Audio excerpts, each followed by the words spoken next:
fencing, Denise O'Connor. She's been so supportive when I started career in the United States. She's always put most of women's team to travel internationally, asking me to take care of that business. The other person who is already mentioned by Steve, Jack King, he's one sending best regards and telling his love fencing and still continue. My heart with you. I really appreciate this day. And I want to mention a couple of people which I thought they're special people. Cedar Chizar from the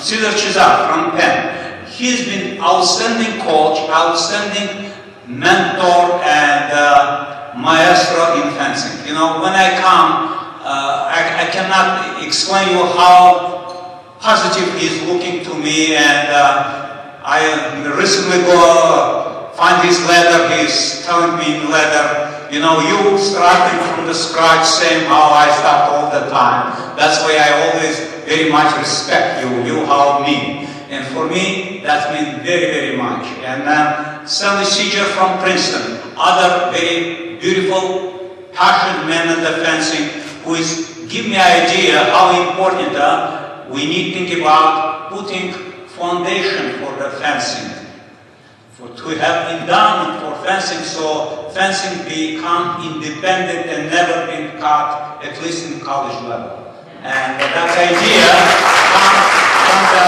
Stanley Seeger, and I believe, yeah, thanks to beautiful alumni I have, all supportive of this idea, helping me do that. Thank you very much.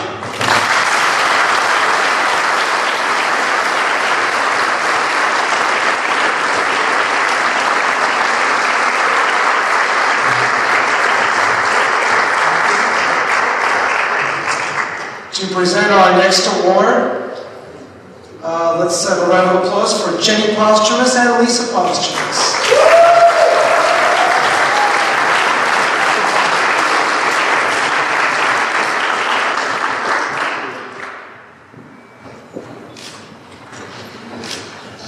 Thank you very much for honoring my mom, Sherry.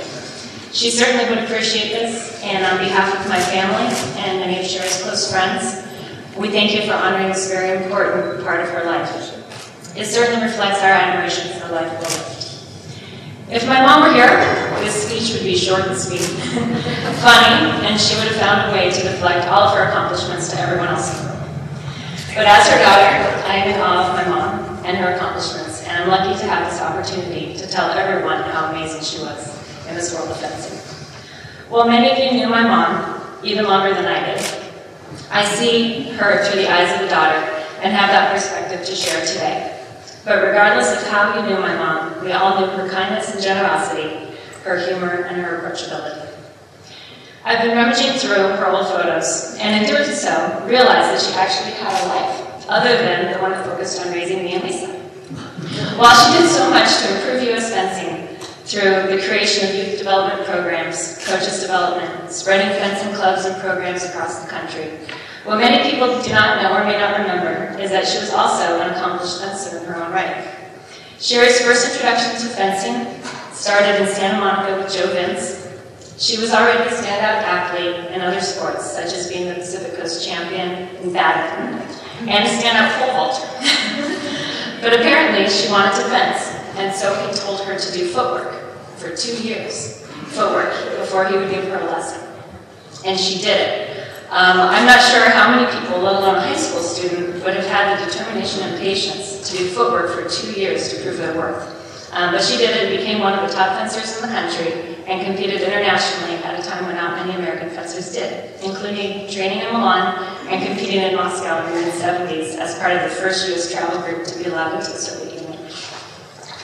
I never realized that my mom was such a great fencer until one night when nobody showed up for practice at the gym and I was bored. You can only hit the ball so many times. And it was the first and the only time that my mom ever offered to fence with me. And at the time, I was a member of the U.S. national team, and I was a little concerned about her and didn't want to hurt her. So when we started, I took it easy on my poor old mom. And bam, she hit me. And she hit me really hard. So I thought, okay, now it's time She hit me again.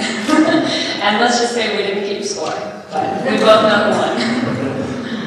She continued to fence in college at UCLA first and then at USC, where she took the bus to USC every day in South Central LA. The thought of my mom in the 60s on a bus to South Central, wow, she only took a car once and it was stolen that day. So she was the first person in her family to go to college, and she paid her own way.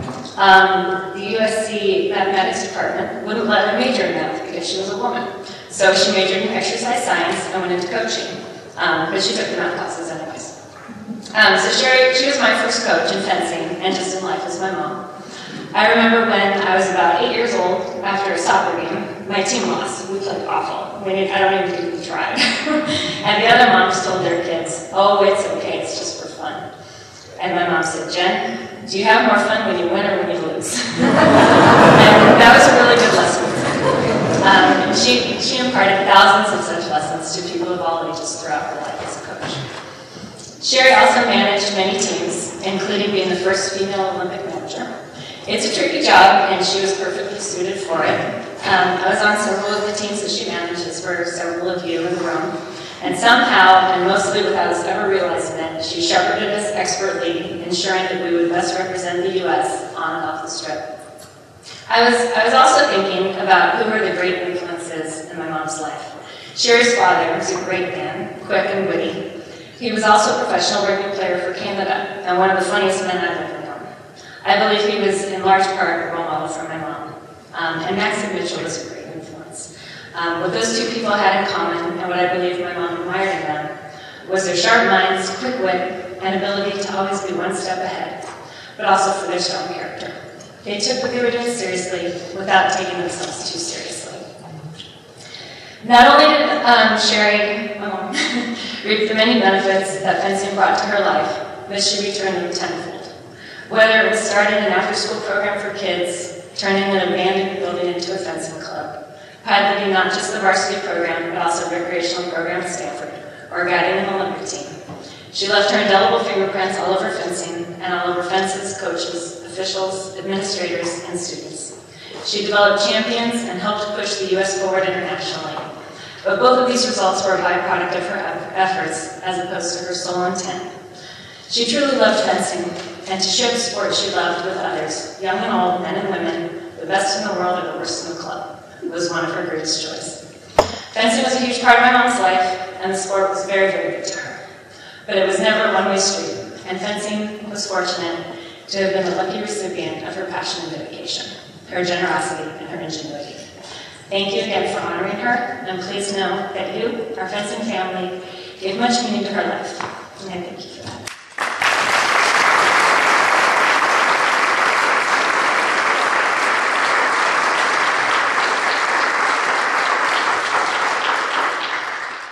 One thing very quickly. Jenny did a fantastic job, and my little sister. And I think she's absolutely right. Mom would be making jokes throughout this whole thing if she could, and roasting anyone she could in the process. I just wanted to quickly say what it was like growing up Sherry's daughter.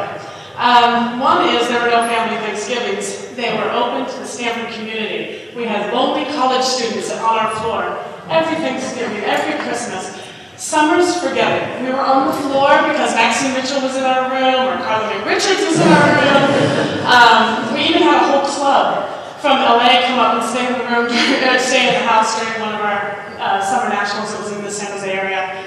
And secondly, as a competitor, you could never raise your voice to a coach or an official. Because Sherry knew everybody. My mom knew everybody. And I remember once raising my voice just a little bit to someone on the strip. And he turned around and looked at me and said, you know, I changed your diapers.